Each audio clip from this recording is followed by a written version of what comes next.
Bonjour et bienvenue à tous dans ce nouveau bulletin Astro pour le mois de septembre 2020. Comme toujours, j'espère que vous allez bien, que vous prenez bien soin de vous. Un petit rapide bilan sur les énergies du mois d'août dans lequel je vous avais parlé de focalisation sur des sujets particuliers et nous avons pu voir que le port du masque s'est rendu obligatoire même en plein air dans certaines villes et nous avons pu aussi remarquer l'attention que l'on nous fait porter sur le nombre de cas positifs. Donc on nous a bien focalisé l'attention. Je vous avais parlé aussi de refus, de contraintes, de division, etc. Et nous avons assisté de plus en plus à une division entre les pro-masques et les autres, mais également à diverses manifestations en Allemagne, au Canada et dans d'autres pays. Je vous avais parlé entre autres également de revenir sur les négligences ou des incompétences qui ont pu avoir lieu en début d'année et nous avons pu voir également que plusieurs médecins se sont manifestés, se sont regroupés pour dénoncer des erreurs ou mettre en lumière la gérance de l'épidémie. Dans un autre registre, je vous avais parlé aussi de tornades qui se multipliaient et prendraient de l'ampleur. Et à certains endroits, c'était principalement de violents orages. Il y en a eu en France, mais également ailleurs dans le monde, aux Caraïbes et actuellement en Corée du Sud. Et ces vents qui, à certains endroits, propagent aussi plus rapidement les feux. Et puis nous étions arrivés à cette période de fin août qui va en fait se prolonger jusqu'à peu près le 11 septembre. Une période que je qualifiais d'étrange parce qu'il semblait que beaucoup de choses pouvaient prendre de l'ampleur, être imposées et en même temps nous laisser pantois, avec l'impression que tout cela n'est pas possible et que l'on vit une fausse réalité. Nous pouvons constater que de nouvelles réglementations ont été décidées pour le 1er septembre avec le port du masque obligatoire au sein des entreprises, mais également pour les enfants à partir de 11 ans dans les écoles. Je vous avais dit que cela bougerait certainement à partir du 25 et rapidement, c'est décidé la date du 29 pour organiser des manifestations un peu partout sur le globe. C'est donc dans tout cela que nous démarrons notre mois de septembre. Alors comme vous le savez maintenant, notre toile de fond, elle ne bouge pas et sera présente jusqu'en janvier et même février 2021. Je ne reviens pas dessus encore, c'est une toile de fond de tension, de transformation, de destruction, d'opposition. Les trois grandes sont toujours en carré à Mars. Alors au cours des 10 premiers jours de septembre, Vénus va jouer un rôle important. Elle est en Cancer et elle est très concernée par tout ce qui touche la famille et les enfants. Et au moment de la rentrée, cela va augmenter l'intérêt que l'on porte au bien-être des enfants et les conditions dans lesquelles ils vont reprendre l'école. Elle se trouve en carré à Mars, entre le 27 août et le 11 septembre. C'est un carré qui la pousse à agir par pulsion, qui la rend instable et peut placer même certaines personnes dans le fait de ne plus savoir finalement ce qui est bon ou pas. Il faut dire qu'en parallèle, elle se trouve en sextile à Mercure, et cela jusqu'au 21 septembre. Et ça permet à certaines personnes d'être suffisamment convaincants, d'utiliser des mots choisis, comme je vous en avais parlé à la fin du dernier bulletin Astro, avec Vénus en Cancer et Mercure en Vierge, tout est précis, organisé, notamment pour détourner l'attention, pour focaliser sur les enfants, sur le travail, dont le télétravail demande à être privilégié autant que possible d'ailleurs. Ce Mercure qui, lui, est en trigone à Pluton et Saturne jusqu'au 8 septembre environ, qui pourrait indiquer qu'en fait rien n'est laissé au hasard et que tout semble avoir été prévu en amont. Alors qu'est-ce qui a été prévu ? Autant les événements qui se produisent, ce qui est mis en place, mais également les réactions que nous pourrions avoir. Jouer sur les émotions et sur la corde sensible des enfants. En plus de sa position à Mars et à Mercure, Vénus, elle va être en opposition à notre trio de choc toujours en Capricorne, et cette opposition qui va durer jusqu'au 9 septembre environ, eh bien, permet à Vénus en fait de réactiver les actions de Saturne, de Pluton et de Jupiter, même si l'opposition à Jupiter s'arrête finalement rapidement vers le 3 septembre. Alors imaginez-vous dans la peau de cette Vénus qui est consciente et attentive aux conditions de vie, qui se soucie de ses enfants et qui est en froid avec Mars, pouvant la faire agir ou plutôt réagir n'importe comment. Vénus, elle aime la liberté et elle s'oppose ici à des planètes qui sont en train de réformer les conditions sociales dans le Capricorne. En même temps, elle a envie de croire à des belles promesses et espère que les choses n'iront pas plus loin et que cela pourrait encore s'arranger. Elle peut même se mettre à douter par des informations contrôlées et dirigées par un Mercure qui, au passage, est aussi en opposition à Neptune. Donc, se mettre à douter à cause de fausses informations ou à des choses détournées. Les discours sont rusés, et ils utilisent principalement les émotions pour convaincre. Maintenant, pensez que tout cela sera probablement accentué par l'effet de la pleine lune du 2 septembre. Une pleine lune en Poisson qui peut faire remonter en surface tous les ras-le-bol, de nous rendre encore plus perméables aux émotions, de se sentir concernés par tout ce qui se produit à travers le monde. La pleine lune en Poisson qui fera une conjonction à Neptune, donc qui sera puissante, avec Vénus qui se trouve dans son signe, dans le Cancer, et qui se place en opposition à Mercure elle aussi, et qui peut alors réveiller l'instinct par rapport à l'intellect. Donc bien des réactions impulsives. Des réactions impulsives qui, elles, seront augmentées par le trigone entre Uranus et Jupiter qui nous accompagne depuis le 12 août et qui va durer jusqu'au début octobre. Un trigone qui favorise l'envie de débattre pour la liberté, pour le renouveau, mais qui favorise aussi la mise en place rapide de nouvelles lois. Un trigone qui, lui, est amplifié par l'ajout d'un trigone entre Uranus et le Soleil jusqu'au 10 septembre.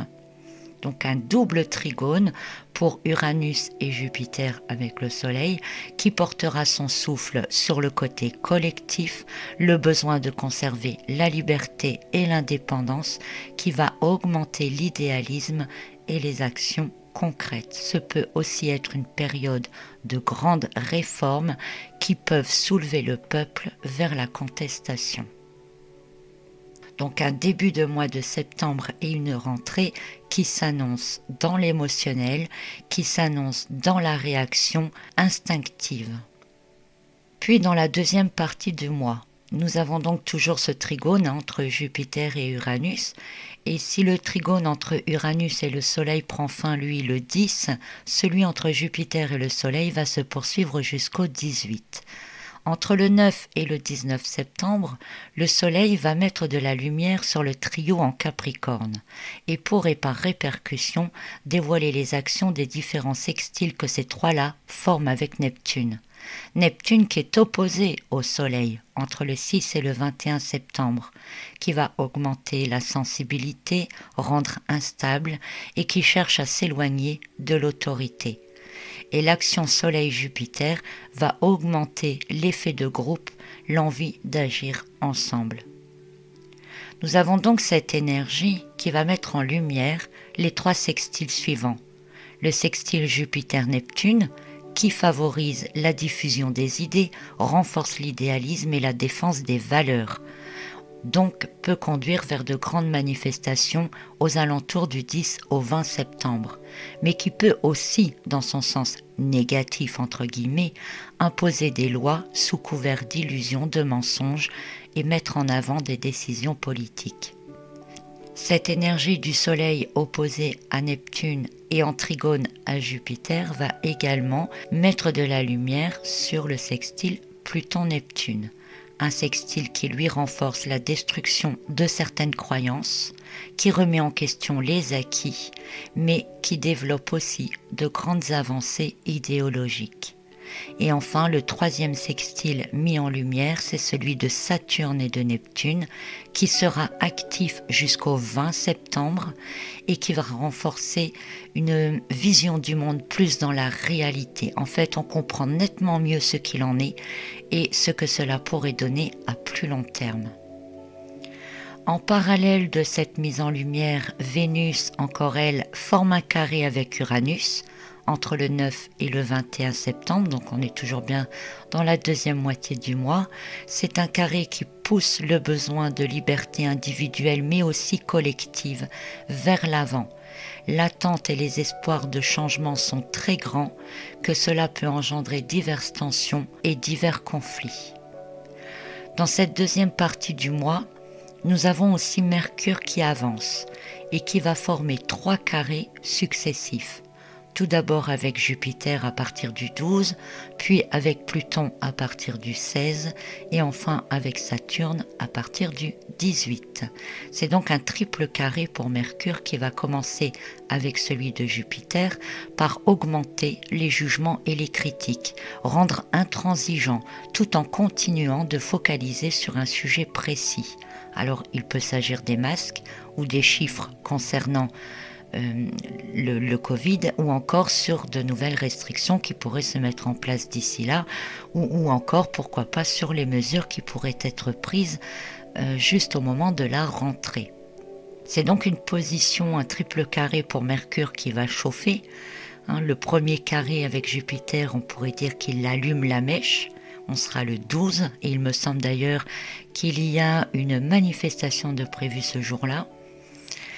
Et donc à partir du 16 se met en place le carré à Pluton, un carré qui invite à la révolte.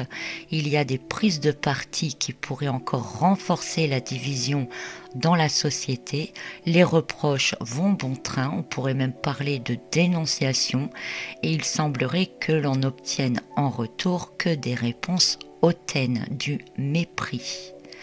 Ces 2 carrés sont donc actifs en même temps quand intervient le troisième carré qui se met en place entre Mercure et Saturne. Un carré qui lui va augmenter l'entêtement et l'obstination de toutes les parties. Alors ces 3 carrés seront présents jusqu'au 22 septembre ensemble, puis du 22 au 27 ce sera le carré Mercure, Pluton et Saturne, et puis du 27 au 29 restera celui entre Mercure et Saturne. Un carré entre Mercure et les 3 grandes, nous en avons déjà eu cette année, puisque Mercure est une planète rapide et il avait eu lieu fin avril. Il s'agissait d'un carré ascendant. Or ici, nous sommes dans un carré qu'on va dire descendant, qui va donc remettre en question tout ce qu'il s'est produit lors de la conjonction de Mercure avec les 3 grandes. Et au moment de cette conjonction, nous en étions où? Eh bien, nous en étions au mois de janvier, lorsqu'a débuté toute l'histoire de l'épidémie.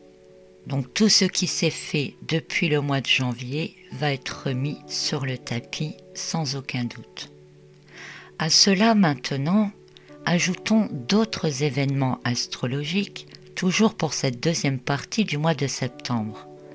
Tout d'abord, il y a la rétrogradation de Mars à partir du 10, puis la reprise en marche directe de Jupiter le 13. Mars qui rétrograde, je vous en ai déjà beaucoup parlé, mais pour rappel, c'est surtout une grande difficulté à se contenir, à retenir ses élans et aussi le risque de prendre une mauvaise direction. On agit souvent par impulsion émotionnelle sur des émotions mal gérées au départ. Cette rétrogradation, elle se produit sur le 28e degré du Bélier, un degré qui parle d'obstacles à franchir avec difficulté, mais avec un courage qui ne s'ébranle pas. Je vous invite à revoir toutes les vidéos que je vous ai faites sur Mars en 2020. Jupiter, qui reprend sa marche directe, après plusieurs semaines de rétrogradation, vient réveiller ce que nous avons accordé comme nouvelle loi, règle ou morale. Certaines choses semblent être en train de se normaliser sans que nous réagissions vraiment. Avec Jupiter qui redémarre et les conjonctions actuelles, il est fort possible que tout soit mis au grand jour et que ce que l'on tentait de nous faire passer pour inaperçu apparaisse enfin. Une petite chose, plus une petite chose, plus une petite chose, à la fin, ça fait quand même quelque chose de gros. Donc, il y a des prises de conscience qui vont se faire en plus grand nombre. Ce qui, d'ailleurs, peut également faire partie des sources de mécontentement et de conflits déjà présents. Notons que cette reprise en marche avant de Jupiter se fait sur le 17e degré du Capricorne, un degré qui parle de violence et de querelle, mettant en garde contre d'éventuels accidents ou toute forme de violence qui se déploie. Il peut également y avoir une dissonance dans les convictions populaires, accentuant encore la division dans la société.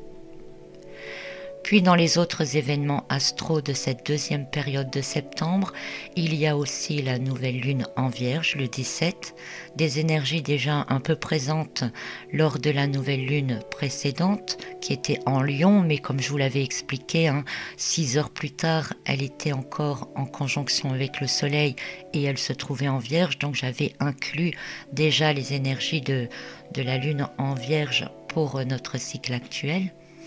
Et donc cette nouvelle lune-là, elle sera complètement en Vierge. Et une nouvelle lune en Vierge, eh bien, elle peut parler de nouveau de maladies, de transmission, de problèmes respiratoires. Alors tout ça, ça peut être pratiquement lié au port du masque. On pourrait voir se développer, je pense, surtout chez les ados, parce qu'ils auront repris l'école et si le masque est obligatoire, ils vont le porter pendant de longues heures. Et cela pourrait développer des problèmes de champignons, comme je vous en avais déjà parlé, mais aussi des infections dentaires qui pourraient être dues aux microbes, ou encore un développement d'acné ou d'asthme, en fait. Donc c'est une nouvelle lune qui, au cours de son cycle, va aussi augmenter les mensonges d'un côté et faire sortir des vérités d'un autre côté. Pourquoi ? Parce qu'elle sera en trigone aux 3 grandes et en opposition à Neptune. Malgré tout, la nouvelle lune en Vierge, elle permet de mieux s'organiser, d'être plus pratique et de savoir agir sur plusieurs choses en même temps. Voilà, c'est à peu près tout pour cette deuxième période du mois de septembre. Je vous invite à passer à la dernière période du mois si vous le voulez bien, si vous êtes toujours là. Alors, nous avons vu que les carrés entre Mercure et les 3 grandes vont se prolonger jusqu'au 29 septembre environ, donc je ne reviens pas dessus. Nous savons aussi que Jupiter et Uranus forment leur trigone jusqu'au début octobre, que Mars est toujours en carré à Saturne et Pluton et qu'il est maintenant rétrograde. Alors à partir du 18 septembre et jusqu'au 1er octobre, Mars sera en opposition à Mercure. Mercure qui, pendant cette période, va passer du signe de la Balance à celui du Scorpion. Notons que Mercure en Balance est plutôt favorable aux politiques et qu'il augmente fortement les capacités d'expression. Sauf que tout ce qui est dit semble rejeté et remis en cause de manière spontanée par un Mars rétrograde qui s'oppose. Il se peut qu'il y ait également une tentative de calmer le jeu, entre guillemets, de la part du gouvernement ou des médias. Mais quand Mercure va passer en Scorpion et qu'il sera toujours opposé à Mars, eh bien cela va réveiller ce qu'il y a de plus profond en nous. On pourrait avoir cette nette sensation que l'on se fiche de nous, que l'on essaye de nous absorber, de nous faire gober tout et n'importe quoi. Sauf que on n'est pas dupe, même si Mars rétrograde. Alors Mars entrera en Scorpion le 28, donc à la toute fin du mois. Et notons quand même que la veille, le 27, eh bien il sera en opposition à Uranus.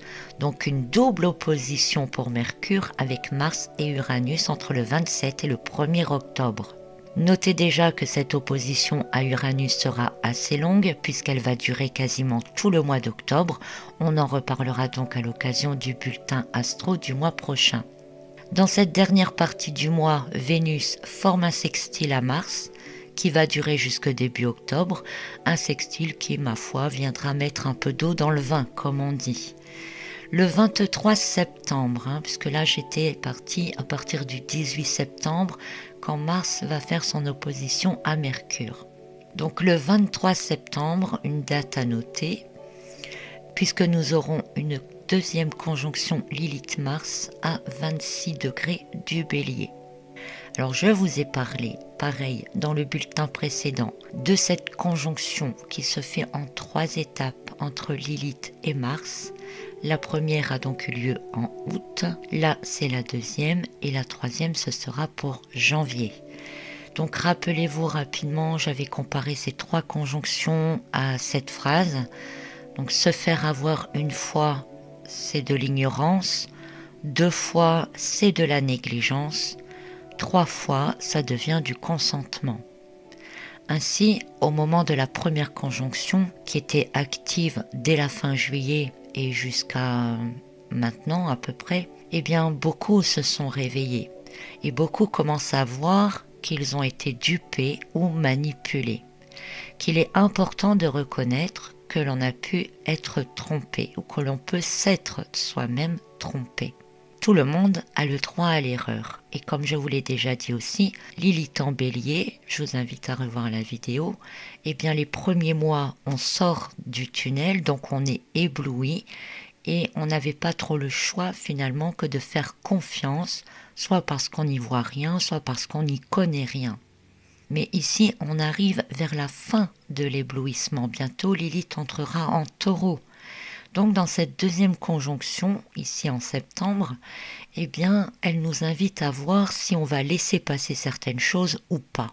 Nous aurons 3 mois environ pour choisir, je dirais, entre la négligence et l'individualité ou la prise de conscience et le collectif.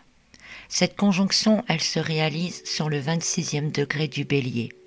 Un degré qui parle de réforme des traditions, mais aussi de non-partage des idées en cours ou qui se mettent en place. C'est donc un air d'affront, de rébellion et d'action que nous propose cette deuxième conjonction Mars-Lilith, un temps pour réagir. Si on se laisse avoir encore pendant ces 3 mois qui viennent, nous serons dans la négligence. Alors bien sûr, cela ne reste que mon avis et mon interprétation. Une dernière date importante pour ce mois de septembre, et puis je vous laisse tranquille après, c'est celle du 29 septembre. Ce jour-là, Saturne va lui aussi reprendre sa marche directe, absolument déterminé à entrer définitivement dans le Verseau cette fois, puisque là, il en ressortira plus. Donc, il y rentrera qu'en décembre. Mais en attendant, eh bien, en reprenant sa marche directe, il emporte avec lui tout ce qu'il sait, tout ce qu'il pense qui doit être réformé, transformé définitivement. Il a 3 mois, je dirais, pour regrouper ses idées, voir ce qu'il pourra développer, réunir ses connaissances, si vous voulez, etc. Il va également développer le sens du devoir et des responsabilités de chacun. Alors ce même jour, Mars, lui, va réactiver un carré avec Jupiter. Je vous avais déjà parlé de 3 périodes de carré entre Mars et Jupiter. C'était dans une vidéo que j'avais dû faire au mois de juin, il me semble, je vous remettrai le lien ici en haut. Alors même si le carré Mars-Jupiter, on va dire qu'il reste globalement dans la toile de fond jusqu'à la fin de l'année, mais disons qu'il est plus précis à 3 reprises d'ici la fin de l'année. Donc je vous les avais définis comme 3 phases d'accélération. La première, elle a eu lieu entre le 22 juillet et le 22 août. C'est cette période-là qui a vu se développer des giga-manifestations dans divers pays, la divulgation de certains médecins, mais qui a aussi vu une accélération, on va dire dans la partie opposée, avec des règles plus strictes, des amendes plus fortes, etc. Donc la deuxième phase d'accélération, elle va commencer ici vers le 29 septembre et elle va durer jusqu'au 14 novembre. Alors n'oublions pas que cette phase d'accélération se produit en parallèle de la double opposition entre Mercure avec Mars et Uranus et que nous sommes tout juste à la fin des différents carrés entre Mercure et les trois grandes. Donc je ne sais pas encore évidemment vers quoi cette phase d'accélération va nous conduire, mais on pourra s'attendre à beaucoup de choses également donc pour le mois d'octobre. Voilà donc pour les énergies astrologique du mois de septembre 2020. Je vous rappelle que tout ceci n'est qu'une interprétation par rapport à des positions astrologiques et que c'est mon interprétation au travers des liens que je fais entre les différentes positions astronomiques et que rien n'est forcément écrit d'avance. Peut-être que les grandes lignes sont écrites, mais les petites lignes, c'est à nous de les écrire et qu'il est toujours possible d'utiliser les énergies plutôt que de les subir. Je vous rappelle que là est mon but, de vous montrer que ces énergies sont bien présentes, qu'elles ont des répercussions sur nous, mais que nous pouvons aussi les utiliser. Vous retrouverez bien entendu le résumé de cette vidéo sur mon blog. Il est déjà en ligne, de toute façon il est toujours en ligne avant que la vidéo sorte. Et puis je vous ai fait aussi un article récemment sur quelque chose de très rapide, ce sont quelques phrases pour essayer de vous définir les grandes lignes pour quelques pays en 2021. Donc vous le trouvez aussi sur le blog et la vidéo là-dessus n'est pas encore faite, mais vous pouvez écouter parce que j'ai déjà fait l'enregistrement audio. Donc l'enregistrement audio est également sur l'article du blog. Voilà, eh bien je vous dis à très bientôt. Je me hâte de terminer les guides astro 2021. C'est très très long, ça me demande énormément d'énergie. Donc je m'excuse en même temps de ne pas être très présente en vidéo, en tout cas beaucoup moins qu'avant, mais j'ai vraiment beaucoup de choses à mettre en place.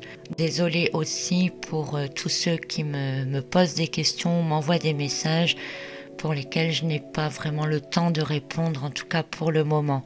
Voilà, parce que tout va très vite, tout s'accélère, et moi je suis un taureau bien ancré, je suis aussi perfectionniste. Voilà, donc je m'excuse en tout cas pour tous les retards que je peux prendre en ce moment. Voilà, donc je vous remercie encore de votre écoute et puis je vous dis à très bientôt. En attendant, prenez soin de vous, prenez soin de ceux que vous aimez. Soyez vigilants, soyez attentifs, soyez conscients. C'est tout ce que je peux vous dire. À très bientôt. Bye.